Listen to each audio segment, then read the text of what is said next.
El 6 de octubre de 1991, Barcelona despierta como cualquier otro domingo, pero algo distinto flota en el parque de la Ciutadella. A las 6 de la mañana, el vigilante del parque tropieza con una escena que paraliza el alma. En la glorieta de música, sobre un banco de piedra, hay dos cuerpos, dos mujeres. Una de ellas inmóvil, presenta múltiples heridas en la cabeza, con el cráneo prácticamente hundido y la cara llena de sangre, y el suelo con un reguero de esta seca en el suelo. La otra respira con dificultad. Está viva, pero apenas. La policía acude al lugar rápidamente. No ha sido un accidente, no ha sido un robo, ha sido una ejecución. Ese fue el amanecer en que conocimos a Sonia Rescalvo Zafra, por cómo murió. Pero hoy queremos contarles también quién fue Sonia, qué sociedad le rodeaba y por qué su historia marcó un antes y un después para las personas trans en España. Sonia nació en un pueblo de Cuenca en 1956, en la España rural, conservadora y cerrada. Desde temprana edad supo que algo no encajaba con su sexo biológico y su identidad de género. En una entrevista, su hermana contaría años después que Sonia siempre fue diferente, gestos y actitudes que no correspondían con lo que se esperaba de un varón. A los 16 años decidió escapar, no solo de su casa, sino de la entidad que le habían impuesto. Barcelona fue su destino, la ciudad condal. En aquellos años era un refugio para muchos que buscaban reinventarse. Pese a su juventud, Sonia encontró un lugar en el mundo del espectáculo. Trabajó como artista de variedades en teatros, cabarets y clubs de striptease, algunos muy reconocidos como el Teatre Arnau, en la Sala Río de la calle Florida Blanca, y el New York, de la calle Escudeller. Hay que tomar en cuenta que estamos en la década de los 70, cuando España apenas estaba saliendo de la dictadura de Francisco Franco, y aunque la Constitución de 1978 había abierto las puertas a las libertades públicas, muchos colectivos seguían en los márgenes. Las personas trans, en particular, vivían en una realidad brutalmente hostil. No existían leyes de identidad de género, ni procesos administrativos para cambiar el nombre o el sexo legal. La medicina consideraba la transexualidad una enfermedad mental. La policía todavía arrastraba prácticas represivas de la dictadura. En el imaginario colectivo, ser trans estaba asociado al delito, a la prostitución, al escándalo. Para muchas personas trans, sobrevivir era más importante que vivir. Y a todo esto se sumaba una juventud urbana intoxicada por discursos ultraderechistas. Grupos neonazis y skinheads ganaban terreno en las grandes de los estadios, en las calles poco iluminadas y en los barrios obreros, donde el odio se disfrazaba de identidad. Era una mujer orgullosa, elegante, con talento para la danza y el canto. Vivía su identidad con autenticidad, algo que pocos podían hacer sin consecuencias. Con apenas 20 años, ella y otras 3 artistas trans concedieron una entrevista para la revista erótica Lip. En la publicación de la revista, Sonia afirma que no se consideraba travesti, puesto que todo el día soy una mujer, comentó. Explicó que ser trans no es una decisión, sino que es algo natural entre la persona. En la revista también habló de su pasado, y dijo que empezó a maquillarse y vestirse como ella cuando escapó de casa, ya que sus padres no la dejaban. Sonia veía su futuro de 2 formas. La primera trabajando mucho y ahorrando para poder abrir su propio negocio, donde dar espacio a más personas como ella, o la segunda, encontrando a un millonario que la retirara. Sonia también participó en la lucha antifranquista y en las manifestaciones LGTB de la época. De hecho, era conocida en esos círculos. Silvia Reyes, popular artista y striptease trans de la época, afirmó mucho tiempo después que Sonia era la mujer trans que mejor vestía de toda Barcelona. Además, habló de cómo todo se vino abajo en la vida de Sonia después de que se enamorara de 2 hombres que al poco tiempo la abandonarían y la robarían todo su dinero. Sonia entró en una profunda depresión, de la cual nada la pudo sacar. Además, se entregó al consumo de drogas. Con la decadencia del teatro de variedades, sus problemas de salud mental y el consumo de droga, Sonia cayó en la pobreza. Terminó viviendo en la calle durante varios años. La noche del 5 de octubre de 1991, Sonia Rescalvo Zafra y su amiga Dori Romeo, también mujer trans, decidieron pasar la noche en la glorieta de la Ciudadela, o mejor conocido en la ciudad como la glorieta de los músicos, junto a otras personas sin hogar. Esa madrugada del 6 de octubre, 6 jóvenes, todos skinhead, de entre 16 y 21 años, miembros de una célula neonazi y seguidores radicales de los Vox Noise, salieron a cazar. Así le dijeron ellos mismos durante la investigación. Su plan era atacar a personas sin hogar, drogadictos, homosexuales y transexuales, cualquiera que encarnara su odio. Se colaron en el parque a través de una cerca rota y se dirigieron a la glorieta de los músicos, a sabiendas de que ahí solían dormir personas sin hogar, homosexuales y transexuales. Encontraron a Sonia y Doris durmiendo juntas, tapadas con mantas. No dijeron nada, no hubo advertencia, solo violencia. Las golpearon con botas reforzadas de acero, palos de madera y barras de hierro. Sonia recibió la mayor parte de los golpes. Además de pillarlas por sorpresa, las dos mujeres no eran rivales para defenderse de sus 6 agresores. Sonia murió allí mismo, con el rostro irreconocible. Doris quedó malherida, pero sobrevivió para contar lo que pasó. Cuando los desalmados se cansaron y decidieron que su trabajo ya estaba hecho con las dos mujeres, se retiraron.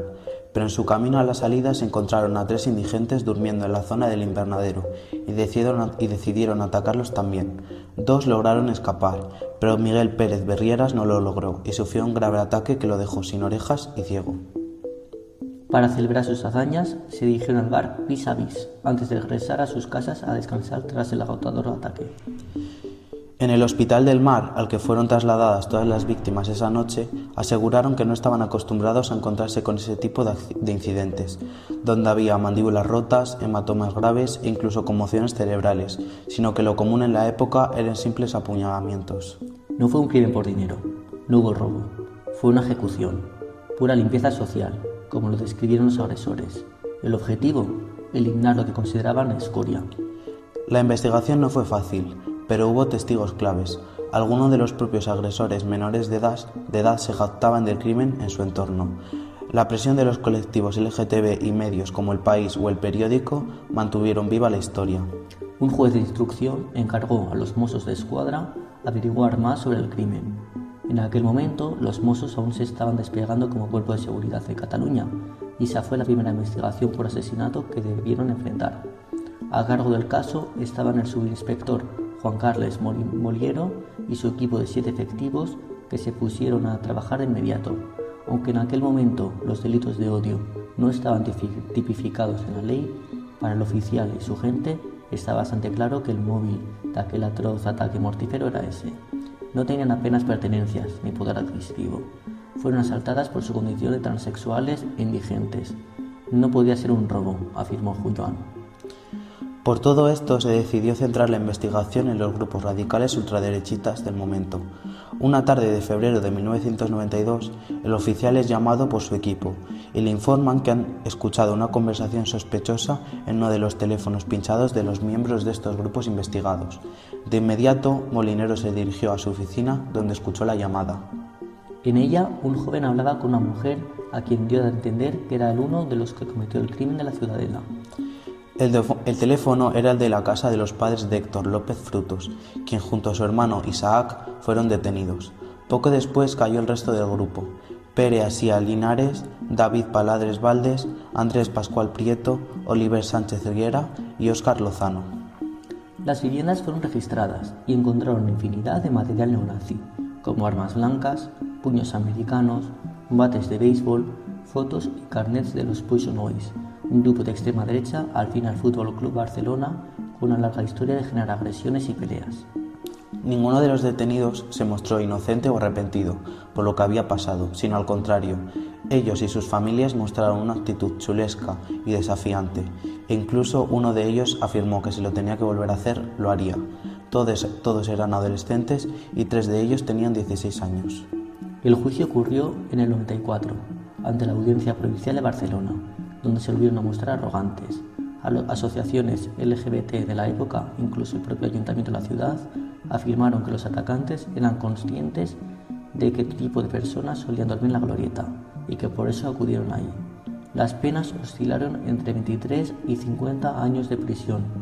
Se consideró atenuante la edad de 3 de los atacantes y el consumo de alcohol previo al asesinato y las agresiones.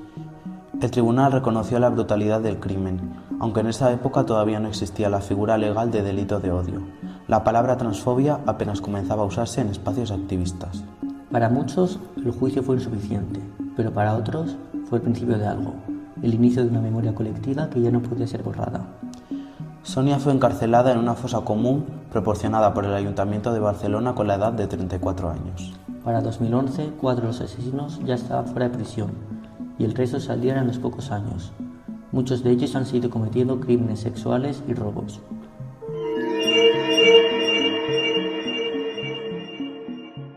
Bueno, y hasta aquí el caso de hoy. Creo que es un caso muy interesante, a la par que sofocante y triste, pero nos da para hablar sobre algunos conceptos de la educación social y relacionarlos con la psicología. Sí, claro, Álvaro. Es importante entender conceptos como la polarización grupal. Estas ideas de odio y de transfobia que ya tenían de por sí a estos individuos se intensificaron y se radicalizaron cuando estos interactuaron entre sí dentro de su grupo, ¿no? El refuerzo mutuo de sus prejuicios creó un ambiente donde la violencia contra personas trans no solamente era justificada, sino correcta. Podemos ver ahí en los juicios, ¿no?, cómo se jactaban de haber hecho esos delitos y hasta las familias propias les apoyaban. Sí, Javi, y está claro que los individuos estaban desindividualizados, nunca mejor dicho. En el fulgor de la noche y arropados por un grupo con ideales parecidos, se sentían con la impunidad de poder realizar estos actos atroces sin sentirse ni siquiera, sin sentir ese arrepentimiento que es claro de una persona que ha asesinado a alguien. El anonimato que ofrece la muchedumbre, el sentirse parte de una masa con un propósito compartido, puede hacerte mucho más fuerte de lo que eres y generar esta sensación de desindividualización.